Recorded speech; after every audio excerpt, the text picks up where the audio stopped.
बार के उस पार नशे में धुत जोएल ने देखा कि मैं लड़कियों के साथ बूथ पर था और वह भाग कर अंदर आया। क्रिस्टल ने उसे अपने पास खींच लिया, बहुत करीब और दोस्ताना व्यवहार किया। जेस ने टकीला शॉट्स का एक राउंड ऑर्डर किया और हमारी दुनिया घूमने लगी। जोएल किसी तरह अभी भी काम कर रहा था और उसने गलती से क्रिस्टल के बाल खींच लिए। ये वास्तव में एक विग था, केवल इसके नीचे बाल नहीं थे, ये सिर्फ त्वचा थी। उसके सिर का एक हिस्सा गंजा था। क्रिस्टल घबरा गई, वॉशरूम की ओर भागी।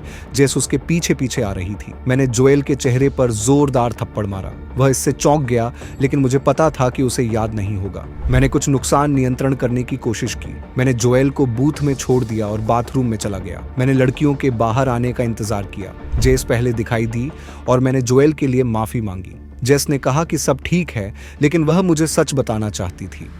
वह और क्रिस्टल कुछ महीने पहले कीमो में मिले थे। वे दोनों गंजे थे, दोनों ठीक हो रहे थे। क्रिस्टल बाहर आई और पूछा कि क्या जोएल और मैं उनके घर वापस आकर खाना खाना चाहते हैं। मैंने उनसे पूछा कि क्या उन्हें यकीन है कि वे जोएल को भी साथ लाना चाहते हैं, और उन्होंने दोनों ने सिर हिलाया। मैंने जोएल को आधे हाथ से उठाकर एक टैक्सी तक पहुंचाया, जिसमें हम सब बैठ गए। लगभग 30 मिनट बाद हम एक पुरानी द्वितीय विश्व युद्ध से पहले की अपार्टमेंट बिल्डिंग के सामने रुके। मैं पड़ोस से परिचित नहीं था और यह द्वीप पर जितना उत्तर में गया था उतना ही उत्तर में था। दूसरे कमरे से संगीत तेज हो गया। यह भारी धातु में बदल गया और अब लगभग भारी हो गया था। जेस ने कहा कि क्रिस्टल बहुत तेज हो सकती है, इसलिए वह पूरे समय संगीत बजाती रहेगी। मुझे वास्तव में परवाह नहीं थी। मुझे लगा कि जोएल जल्द ही बेहोश हो जाएगा, इसलिए यह केवल जेस और मैं होंगे। शायद क्रिस्टल हमारी पार्टी में शामिल हो सकती है। हम जेस के बिस्तर पर बैठे थे जब वह मेरे ऊपर चढ़ गई। मेरी शराब अभी भी अजीब तरह से मेरे हाथ में थी, इसलिए जब उसने मुझे बैठाने के लिए अपना पैर घुमाया तो इससे गिलास टूट गया और शराब चादरों पर फैल गई। वह हंसी और इस पर कोई बात नहीं की, लेकिन गिलास के लिए डस्टपैन खोजने के लिए उठ गई। जब वह चली गई तो मैंने बिस्तर को हटाने का फैसला किया और चादरें खींच लीं, लेकिन मैं वास्तव में चाहता हूं कि मैंने ऐसा न किया होता। गद्दा दागों से भरा हुआ था, और मेरा मतलब दागों से नहीं है, जैसे कि कुछ बिंदु थे। गद्दे पर दाग लगे कपड़े के ऊपर बड़े बड़े धब्बे थे, एक ऐसे रंग के दाग जिन्हें मैं अच्छी तरह से जानता था। वह भूरा लाल रंग सूखे खून की तरह था। अलग अलग रंगों ने मुझे एहसास दिलाया ये सभी दाग अलग अलग समय के थे, वास्तव में कई बार। फिर मैंने हथकड़ी देखी जो सूखे खून से लथपथ थी। बिस्तर एक पुराना धातु का फ्रेम था जिसमें लंबे पैर थे जो छत तक पहुंचते थे। प्रत्येक पैर में हथकड़ी का एक सेट था। मैंने अपने पीछे एक फ्लोर बोर्ड की चरमराहट सुनी।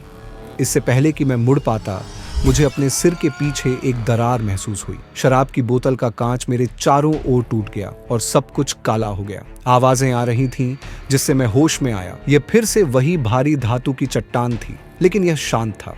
भगवान का शुक्र है मेरी आंखें खुलीं और मैं बिस्तर पर अकेला था, लेकिन 2 बेडरूम को अलग करने वाले कंबल और कालीन नीचे खींच लिए गए थे और मैं अब क्रिस्टल के अंदर देख सकता था। जोएल को क्रिस्टल के बिस्तर के 4 खंभों से टखने और कलाइयों से बांधा गया था। उसका पेट खून से लथपथ था और उसकी छाती फटी हुई और खुली हुई थी। मैं उसकी पसलियों की हड्डियों को खिलते हुए प्याज की तरह अलग अलग दिशाओं में बाहर निकलते हुए देख सकता था।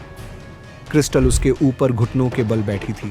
उसकी खाली छाती की गुहा से खून को कप में भरकर अपना चेहरा धो रही थी, लेकिन वह क्रिस्टल नहीं थी। कम से कम वह तो नहीं जिससे हम मिले थे। उसकी विग गायब थी और उसके सिर के ऊपरी हिस्से पर डरावने खुले घाव थे। मैं और कुछ नहीं देख पा रहा था, बाकी सब छाया में था। फिर से चरमराहट हुई। मेरा ध्यान उस कमरे की ओर गया जिसमें मैं था, और जिस दरवाजे पर खड़ी थी उसकी विग भी गायब थी और उसके सिर पर वही खुले घाव थे। उसकी आंखें उसकी खोपड़ी में वापस धंस गई थीं और रात में बिल्ली की तरह प्रतिबिंबित हो रही थीं।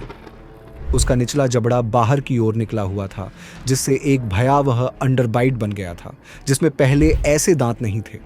उसकी भुजाएं ऐसी लग रही थीं जैसे वे लंबी हो गई हों। उसके पंजे जैसे हाथ अब उसके घुटनों के नीचे लटक रहे थे। ये क्या बकवास है? जेस या जो भी बिस्तर के पास आया।